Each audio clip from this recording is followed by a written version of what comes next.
صورت شاہی جھپٹتا ہے یہ مہر و ماہ پر، تیز تر ہر دم طواف آسماں کی راہ پر۔ جو کہا اہل زمیں سے اس نے رندانہ کہا، حور کو بت کہہ دیا جنت کو بت خانہ کہا۔ موج میں اس کے دھویں کی میں نے شعلہ دیکھا ہے، اس کے سجدے میں نمایاں حق کا جلوہ دیکھا ہے۔ شوق سے ہر لمحے یہ محو فغاں ہے، مثل نال سازگار آتی ہے۔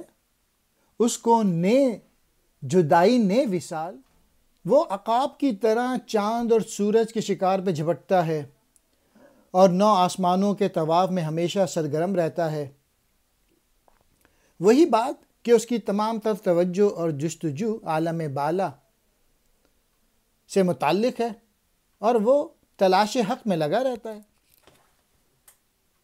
اس نے اہل زمیں سے رندانہ انداز میں باتیں کی ہیں اور حور و جنت کو بت اور بت خانہ کہا ہے، یعنی جرت مندانہ انداز میں باتیں کی ہیں اور یہ کہا یا یہ بتایا کہ انسان کا اصل مقصد محبوب حقیقی تک رسائی ہونا چاہیے۔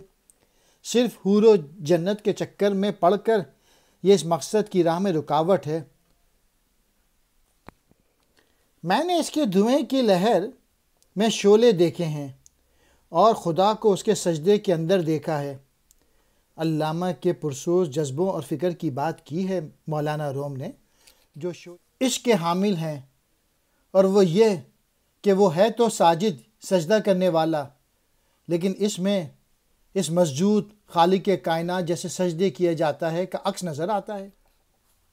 وہ یعنی علامہ اقبال شوق کی بنا پہ ہر وقت بانسری کی طرح نالے کھینچتا ہے، اسے ہجر بھی مارتا ہے اور وصل بھی۔